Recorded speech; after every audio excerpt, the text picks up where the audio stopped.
everyone, and welcome to the IR Update. Today with us, we have Shannon Devine from MZ US. Hello, Shannon. Hi, Amanda. How are you? Great. Thank you for joining us today. Thank you for having me. Today, we're going to talk about SPACs. So to get right to it, we've seen since the beginning of the pandemic a record number of SPACs IPOs. Last year ended with numerous mergers, terminations, liquidations. Where do you think the SPAC market today is? Good question, Amanda. I think the SPAC market, I think we're going to see a reset in 2023. I think we're going through that reset right now. There's a numerous number of liquidations, breakups, that's freeing up money. And investors who have had success in the SPAC market, I don't think they're shying away from committing that capital in the same form or similar forms and manners on the go forward. So I think we're heading into or a part of a big reset currently. I see. And why are we seeing so many liquidations and breakups? So if you take a look at the liquidations that have been announced, especially towards the end of 2022, a lot of them are citing the market volatility and the market conditions are leading these companies that have decided to pursue the SPAC route to kind of take a step back and second guess, is this the right time for us to go public? It's a big step in a company's transition from private to public life when the markets are as volatile as they have been. People are sitting there and thinking, does this make sense? And a lot of it too is due to the length of time it is taking for companies to consummate these transactions. Things are taking longer to get through the SEC, and that SEC approval is now taking what we've seen historically 3 to 4 months on average, is taking 6 to 9 months on average. And that's a lengthy period of time. You have to extend the funds in trust. Do we have to go to vote sooner rather than later? What is the timeline of the SPAC? By definition, when funds are raised through IPO, we have a certain number of months to consummate a business merger. And that can be 12 months and that can be as long as 24 months. On average, you're looking at around 15 months. And where a SPAC is in their public life cycle, before they announce a BCA, you have to take that into consideration. And a lot of these things are running up against the clock, and you have these SPACs that are ready to turn into a pumpkin. And that's where we are today. That's what's leading us to what I believe is going to be a reset in the SPAC market.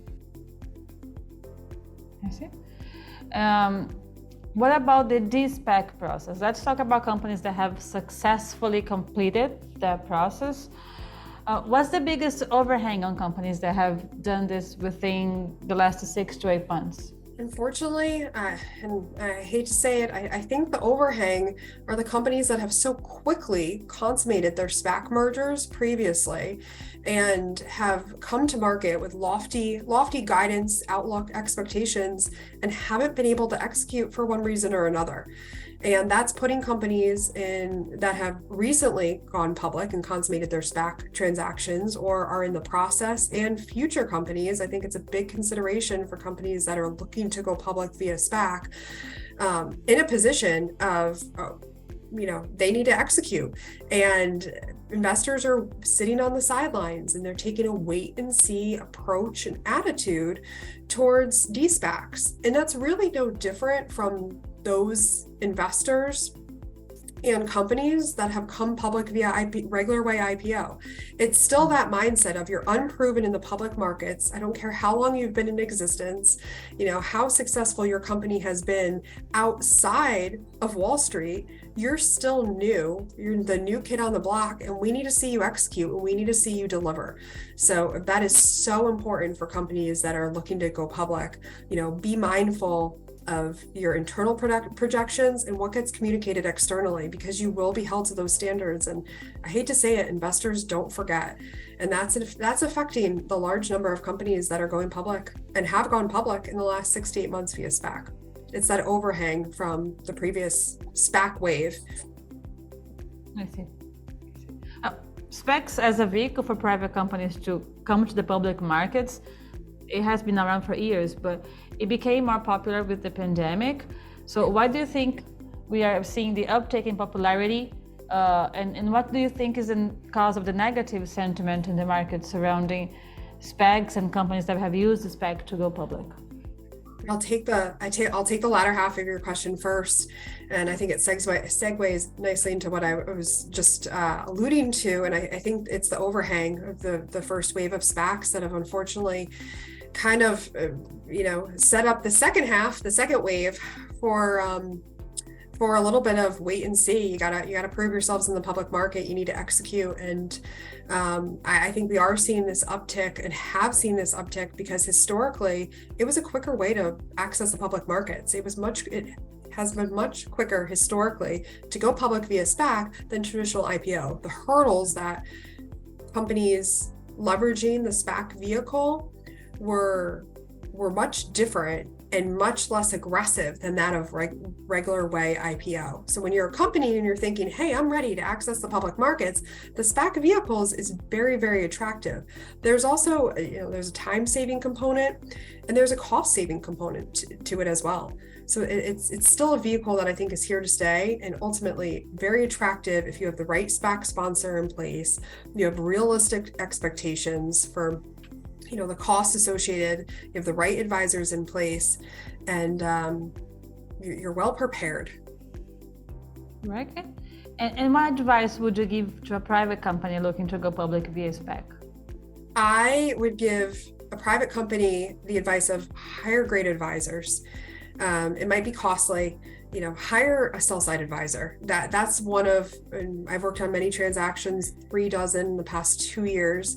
I can't tell you the number of companies that we speak to, that we work with, who don't necessarily have someone in their corner and that can advocate for them as they work through the de-SPAC process. And that's so important. And it's easy to overlook.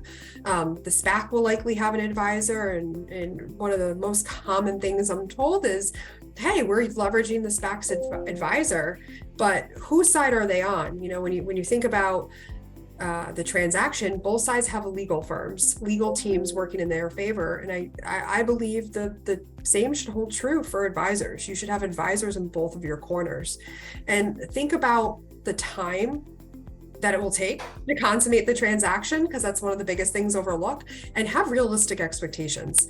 Have realistic expectations for how long this is going to take for SEC approval, what the current redemption environment is, and what that aftermarket support is going to look like. And make sure that you have all these functions and realistic expectations in place before you're looking to announce that BCA. So from the time that LOI is signed to BCA, all these functions should really be considered and outlined internally. Very good. And in terms of investor relations, what kind of strategies can be implemented for this SPAC to be successful, and also what should be avoided? So I like to say there is no magic, no magic potion, no one size fits all.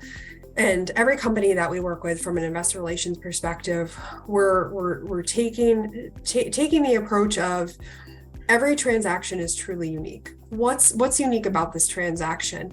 And I think from an IR strategy, where can we, and I use this term, poke holes in the transaction, in the story? How can we get ahead of it? What needs to be communicated effectively to the marketplace? Are there strategies that have worked well for one company, but might not work well for ours? And to that point, at the onset of the pandemic, when a SPAC merger was announced, you would see companies release the press release, and then they would follow up with an investor call and a presentation, which was phenomenal. And you always saw a little uptick in the stock the day they announced. Nowadays, you just don't see that. And companies are, I constantly have this conversation with companies that say like, okay, we're going to put the press release out, or we're going to do the call, and we're going to do the investor presentation the same day. It's not needed anymore. You can layer in those tidbits. You can show the path towards de-SPAC, I think is very, very important.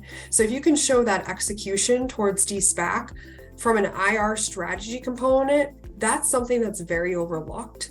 And just because one company did it doesn't mean you have to do it and it makes sense for your company. I think you have to take everything every tool in your arsenal and think about how it can be best leveraged for your specific transaction and situation, because maybe layering in that call a couple weeks after BCA makes the most sense. Maybe you do some sort of analyst day and review the presentation. You want to be thoughtful, and I think in today's market you get more credit for showing that execution towards de-SPAC and being really thoughtful about when you layer in those milestones. Very good. And as a last question, what do you think the SPAC market will look like in 2023? I think we're going to get some action in 2023. I think you're going to still see deals announced. I think, as I said, there's going to be a little bit of a reset. I think you're going to see companies that are more ready for public life than we have historically seen. And I think that's strictly because the market's not going to accept anything less. So I think you're going to see companies that have laid the groundwork and have the necessary foundation in place sooner than we would have seen in the past 2 years. So I think we're definitely going to get a little bit of a reset here. You're probably not going to see as many IPOs in the SPAC market, but they're going to be there, and it's going to be at a little bit of a smaller volume for sure. But I don't think the SPAC vehicle is going away by any means. Very good. That was very informative, and thank you so much, Shannon, for joining us today. Thank you for having me. Great, and I hope to talk to you soon. Thank you, everyone. Thank you.